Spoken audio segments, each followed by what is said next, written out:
Before you close your eyes tonight, let the desert speak to you.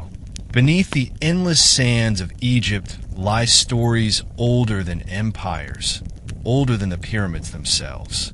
They are the voices of kings whose names were almost lost, and queens who ruled when the world was not ready to remember them.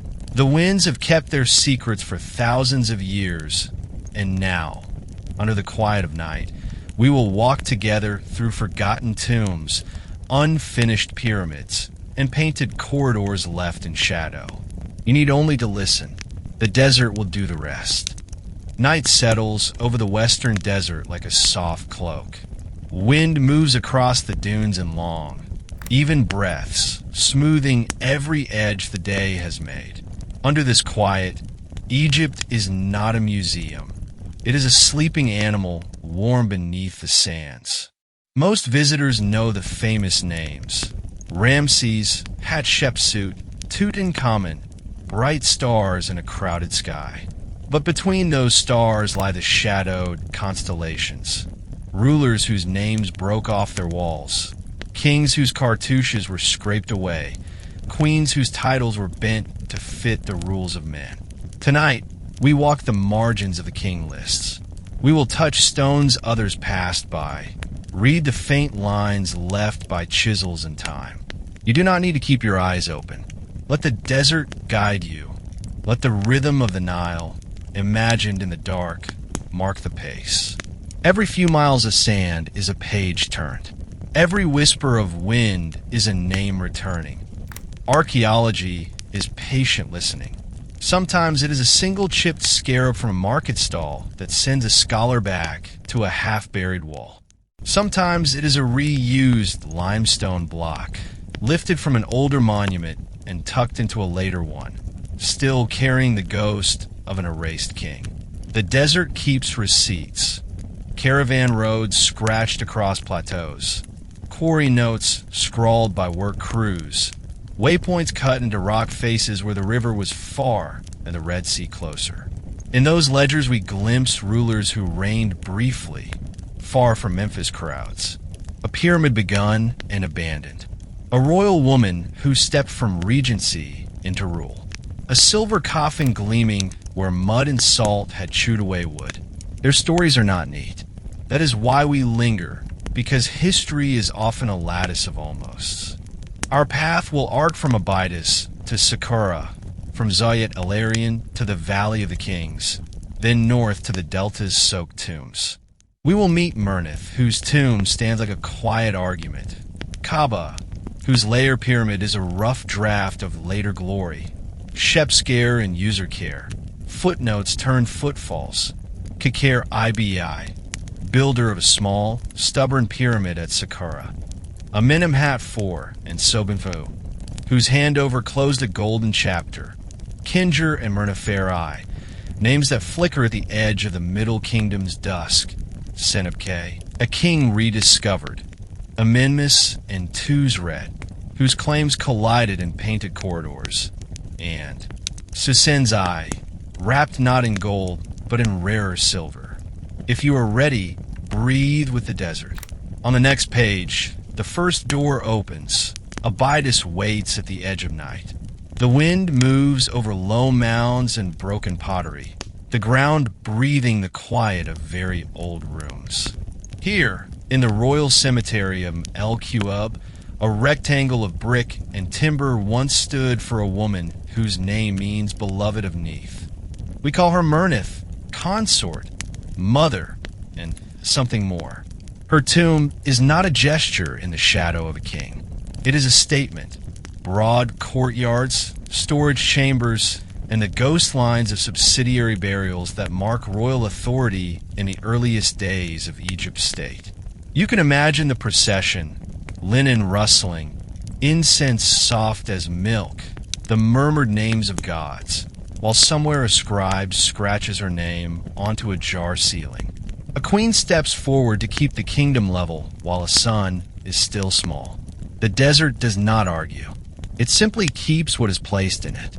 What makes a ruler is not only a crown. It is the machinery that moves when they speak. For Merneith, The evidence is scattered but firm. Her name on royal ceilings, her presence in a king's list of estates, a tomb planned and supplied as for a sovereign. Most scholars see a regency, mother guiding the throne for the young den. Yet the architecture whispers that guidance and rule can blur in practice. The early dynastic court was learning itself, how to pass power, how to balance Upper and Lower Egypt, how to keep officials loyal when the state was new and brittle. In that hinge, Merneith appears, not an exception to be excused, but a solution that worked. Authority often begins as a temporary measure and becomes, by steady use, a fact. Stand a moment at the threshold of her tomb. The night is cool. The sand smells faintly of stone and salt. A torch would show plaster flecking off mud brick, impressions of beams long gone, the simple geometry of a royal house of eternity. If you listen, you may hear the practical rhythm of her court. Grain counted, messengers fed, officials rotated like irrigation lifts. This is not a legend. It is administration under a woman's hand. When we leave Abydos, we carry a quiet correction. The first centuries of the state did not fear a queen who could rule. Ahead, the desert offers a different lesson. The rough draft of a pyramid, and a king almost lost to the wind. North of Saqqara, the desert lifts in a low, tumbled ridges, and then you see it, a mass of layered stone rising like a stepped hill, the so-called layer pyramid. No smooth casing, no polished apex, only bands of rough limestone stacked in courses, a thought caught before it became a monument. Third Dynasty builders were experimenting after Djoser. Shafts, corridors, platforms, and the puzzle of weight across sand. Here the air feels open, unfinished.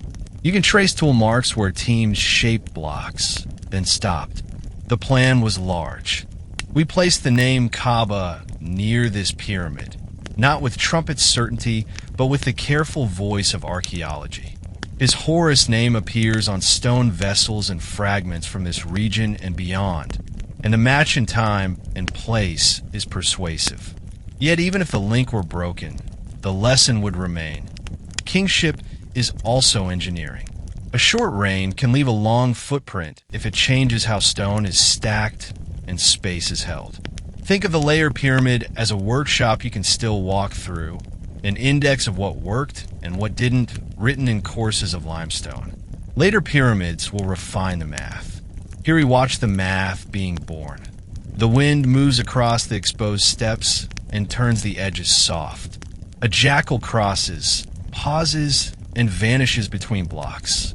Somewhere under our feet a corridor turns, then stops at a blank wall, as if the chisel looked up and found the rain already closed. We do not have speeches or reliefs for Kaaba. We have a plan interrupted, and that is its own inscription.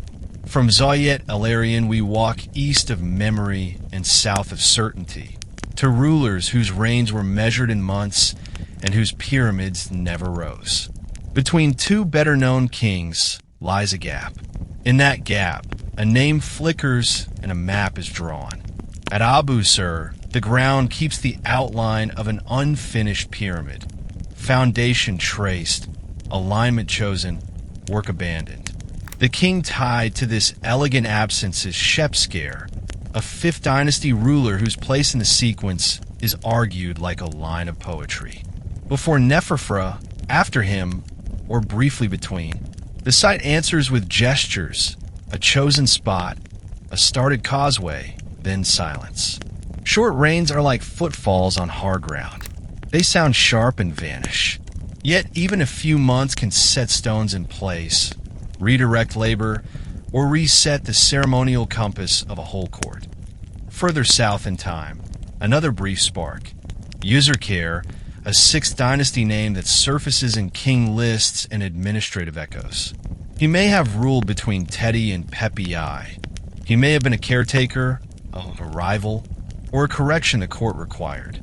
The dossier is thin, titles copied by later scribes, hints inside officials' careers, but the effect is clear. The state continued to function. Taxes assessed, quarries opened, provincial temples supplied. Sometimes history leaves us with a silhouette. We learn from the outline. What must be true if the machine did not stall? Imagine a scribe in a Memphis office, updating a roll of deliveries. Cedar from Byblos, copper from Sinai, bread for expedition crews. A cartouche is added, then scratched, then rewritten. The country's pulse barely skips.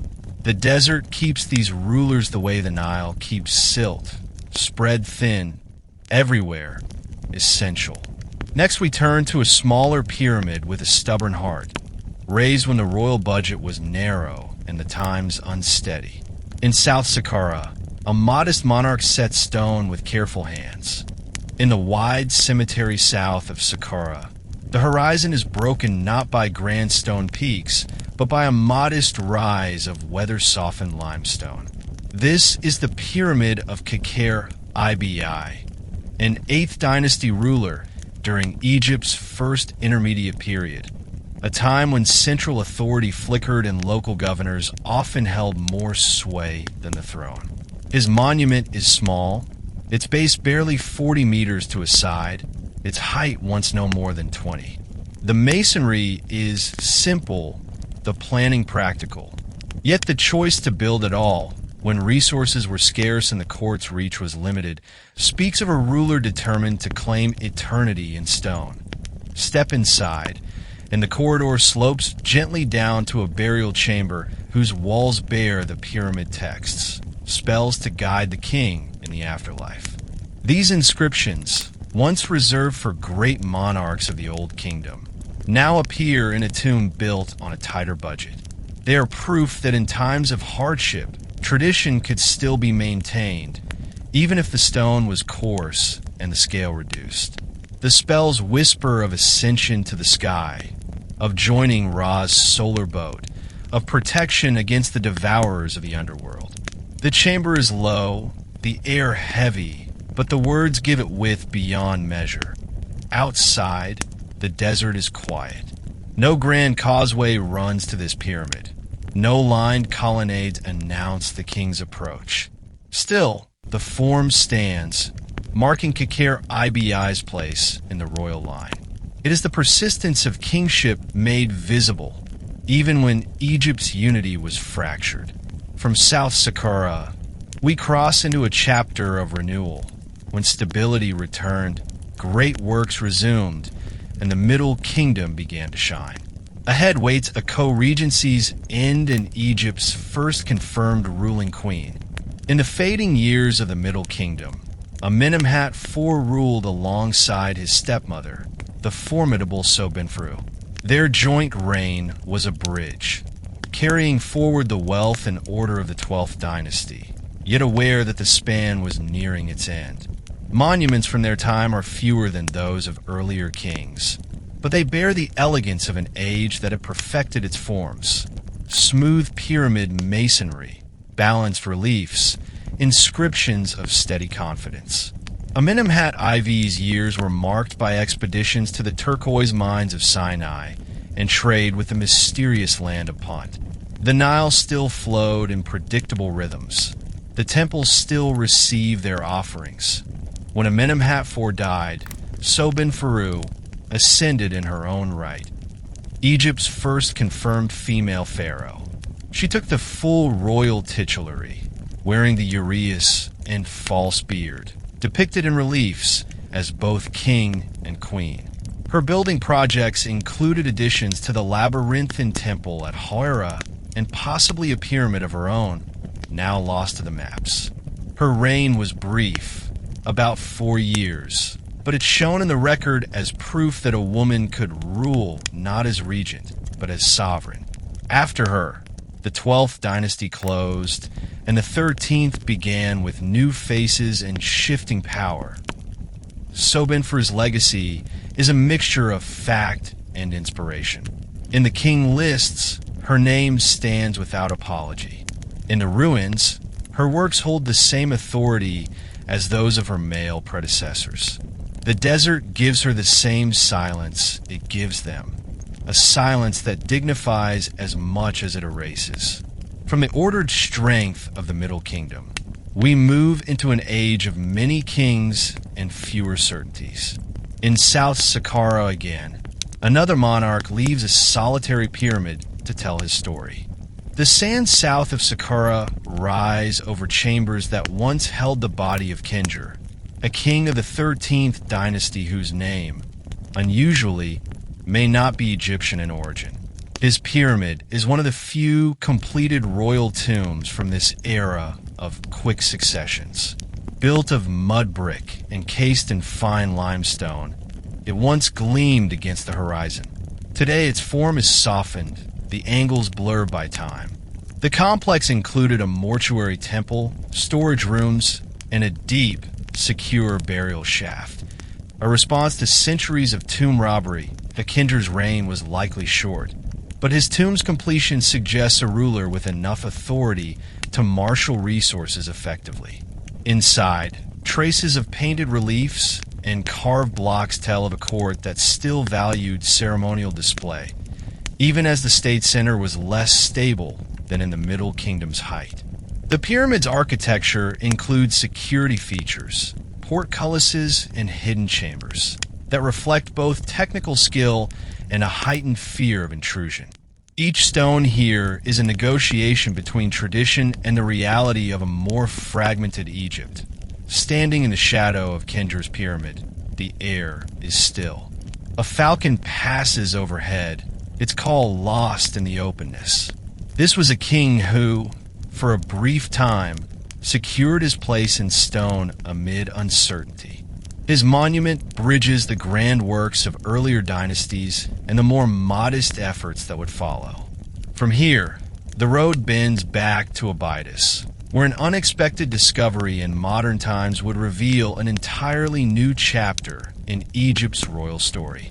In 2014, beneath the sandy floor of Abydos, archaeologists brushed away plaster to reveal a name unseen for millennia: Senebkay. His tomb was modest, its walls once painted with bright reds and blues, now faded to soft earth tones. The coffin had been plundered, the body disturbed, but the fragments told a story, a ruler from the so-called Abydos dynasty, a line of kings forgotten by the written king lists. This was not Thebes or Memphis. It was a provincial capital asserting its own crown in a fractured Egypt. Senebkay's burial chamber, though robbed, still carried the dignity of form. A simple rectangular plan painted gods guiding the king to the afterlife, traces of gold leaf clinging to wood. Analysis of his remains suggested he died in battle. Deep cuts to bone, perhaps from chariot combat. In life, he may have commanded only a fraction of Egypt's lands, yet in death, he received the rituals of kingship. The find widened the map of Egypt's history, proving that power centers rose and fell beyond the main stage. The desert kept his name in silence for more than 3,000 years, until the day a trowel scrape brought it back. Now, Senebkay stands among the remembered, not for empire-wide conquests, but for existing at all in a time when every royal name risked being erased. From Abydos, we travel to Thebes, to a valley cut deep into the limestone, where two rulers' claims would collide in painted stone corridors. The Valley of the Kings is a place where shadow moves like water over the cliffs, and the silence is as dense as the rock. Tomb KV-10 belongs to Menmis, a late 19th dynasty king whose reign may have been a usurpation. His decorations are unfinished. Some cartouches were later hacked out, perhaps by rivals who followed him. The corridors smell of dust and limestone, the paint muted in the half-light.